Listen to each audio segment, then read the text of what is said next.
সাল্লাল্লাহু আলাইহি ওয়াসাল্লাম রাসূলুল্লাহ সাল্লাল্লাহু আলাইহি ওয়াসাল্লামের বর্ণনা আল্লাহর নবী বলেন ইকরাল কুরআন ফাইন্নাহু ইয়াতি ইয়াউমাল কিয়ামাতি শাফিআন লিআসহাবিহি আল্লাহর নবী বলেন আমার উম্মত তোমরা কোরআন পড়ো বেশি বেশি করে কোরআন পড়ো কেন না কোরআন কিয়ামতের দিন মানুষের জন্য আমার আল্লাহর কাছে সুপারিশের কান্ডার হয়ে দাঁড়ায় যাবে আল্লাহর নবী এর পরে বলেন ও আমার উম্মত ইকরাউজ যাহরাইন তোমরা এই কোরআনের দুইটা উজ্জ্বলতম সূরা বেশি বেশি করে তেলাওয়াত করবা সাহাবারা প্রশ্ন করলেন ইয়া রাসূলুল্লাহ কোন দুইটা সূরা উজ্জ্বলতম সূরা বেশি বেশি করে তেলাওয়াত করব আল্লাহর নবী বলেন মামলা ওঠাতে পারবেন না সূরাতুল বাকারা 2 নম্বর ও সূরাতুল আলে ইমরান আল্লাহর নবী বলেন 1 নম্বর সূরা বাকারা 2 নম্বর সূরা আলে ইমরান নবীজি বলেন এই দুইটা সূরা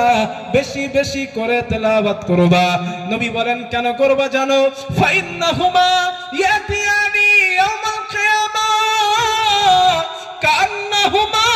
গামামাতান আল্লাহর নবী বলেন আমার উম্মত এই জন্য তেলাওয়াত করবা এই দুইটা সূরা হাসরের ময়দানে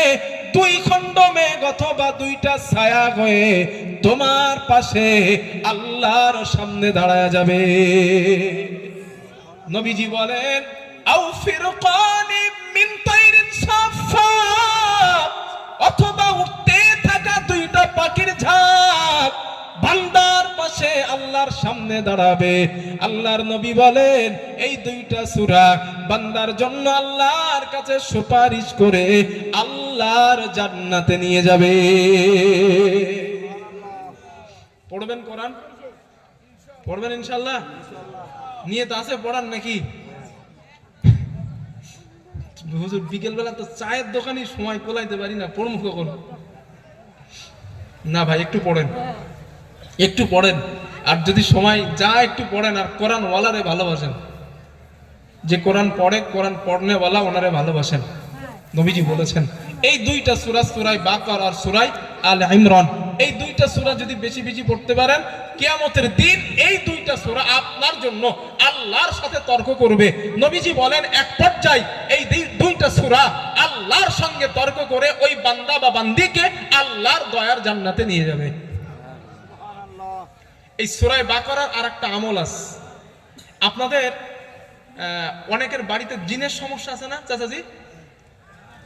অনেক জিনের সমস্যা বাচ্চা কাচ্চার জিনের সমস্যা হয় ভয় লাগে দুষ্টামি সমস্যা দেখা দেয় এই আপনাদের যাদের বাড়িতে সমস্যা আছে জিনের আপনারা এই সূরার একটা আমল করতে পারেন হুজুর সাল্লাল্লাহু আলাইহি ওয়াসাল্লাম শিখিয়েছেন হুজুরের কাছে পানি পড়া নিতে যান তাবিজ নিতে যান এই নিতে যান সেই নিতে যান এইগুলো নেবার কিচ্ছু দরকার হবে না যদি এই আমলটা আপনারা শুরু করেন বাড়িতে আপনারা সূরা বাকারা দিনে একবার হলেও পড়বেন পড়লে লাভ কি নবীজি বলেন আল্লাহর নবী বলেন ক্বালা রাসূলুল্লাহ সাল্লাল্লাহু আলাইহি ওয়াসাল্লাম রাসূলুল্লাহ সাল্লাল্লাহু আলাইহি ওয়াসাল্লামের বর্ণনা আল্লাহর নবী বলেন লা তাজআলু বুয়ুতাকুম মাকাবির আল্লাহর নবী বলেন আমার উম্মত তোমরা তোমাদের ঘরটাকে কবর বানাবা না কি বানাবা না জোরে বলেন কবর কবর নবীজি বলেন তোমরা তোমাদের ঘরটারে কবর বানাবা না